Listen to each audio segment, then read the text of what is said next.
ओम नमः शिवाय। ओम श्री शाम सदाशिव प्रणमस्तु।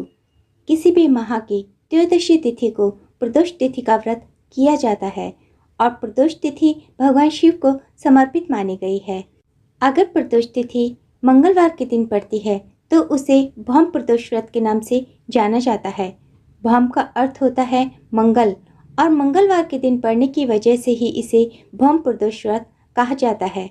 इस दिन भगवान शिव और हनुमान जी की पूजा का विशेष महत्व बताया गया है। शिव की उपासना से जीवन खुशहाल और हनुमान जी की पूजा से शत्रुओं का विनाश होता है। भौम प्रदोष पर हनुमान जी की पूजा से कर्जों से भी मुक्ति प्राप्त होती है। मान्यता यह भी है कि भौम प्रदोष व्रत के दिन भगवान शिव की आराधना के साथ ही हनुमान जी की उपासना करने से जातक के जीवन में मंगल ग्रह के कारण मिलने वाले अशुभ प्रभाव में कमी आती है। वैसे तो हर प्रदोष व्रत ही अपने आप में उत्तम माना जाता है, लेकिन अगर प्रदोष व्रत शनिवार और मंगलवार के दिन पड़ता है तो इसका महत्व और भी अधिक बढ़ जाता है। मंगलवार के दिन प्रदोष तिथि आने पर इसका महत्व इतना अधिक बढ़ जाता है कि कर्ज से मुक्ति पाने के लिए यह एक अचूक उपाय साबित हो सकता है। धार्मिक मान्यता के अनुसार भौम प्रदोष व्रत के दिन मंगल देव के 21 या 108 नामों का पाठ करने से ऋण से जातक को जल्दी छुटकारा मिल जाता है। इस व्रत पूजन से मंगल ग्रह की शांति भी हो जाती है। मंगल ग्रह की शांति के लिए इस दिन व्रत रखकर शाम के समय हनुमान जी और भोलेनाथ की पूजा की जाती है। इस दिन हनुमान मंदिर में हनुमान चालीसा का पाठ करके बजरंग बली को बूंदी के लड्डू अर्पित करके उसके बाद व्रतधारी को भोजन करना चाहिए। भौम प्रदोष का व्रत बहुत प्रभावकारी माना गया है। जहाँ एक और भगवान शिव व्रतधारी के सभी दुखों का अंत करते हैं, वहीं मंगल देवता अपने भक्त की हर तरह से मदद करके उसे उस बुरी स्थिति से बाहर निकालने में उसकी सहायता करते हैं।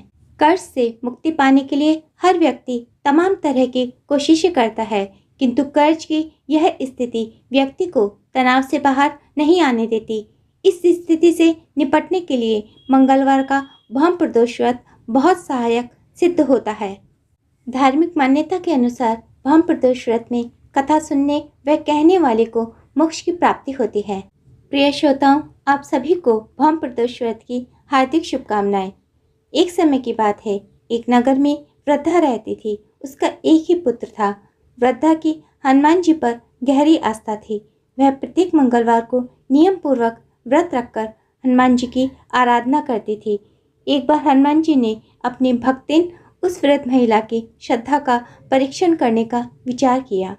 हनुमान जी साधु का वेश धारण कर वृद्धा के घर गए और पुकारने लगे, है कोई हनुमान भक्त जो हमारी इच्छा पूर्ण करे। आवाज उस वृद्धा के कान में पड़ी। पुकार सुन वृद्धा जल्दी से बाहर आई और साधु को प्रणाम कर बोली, आज्ञा महाराज। हनुमान वेशधारी साधु बोले, मैं भूखा हूँ, भोजन करूँगा, तुम थोड़ी जमीन लीप दो। वृद्धा दुविधा में पड़ गई। अंततः हाथ जोड़कर बोली, महाराज, लीपने और मिट्टी खोदने के अतिरिक्त आप कोई दूसरी आज्ञा दें, मैं अवश्य पूर्ण करूंगी। साधु ने 3 बार प्रतिज्ञा कराने के पश्चात कहा, तू अपने बेटे को बुला, मैं उसकी पीठ पर आग जलाकर भोजन बनाऊंगा।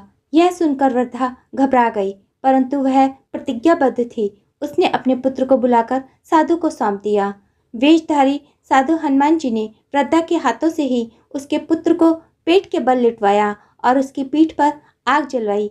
आग जलाकर दुखी मन से वृद्धा अपने घर में चली गई। इधर भोजन बनाकर साधु ने वृद्धा को बुलाकर कहा, उनका भोजन बन गया है, तुम अपने पुत्र को पुकारो ताकि वह भी आकर भोग लगा ले।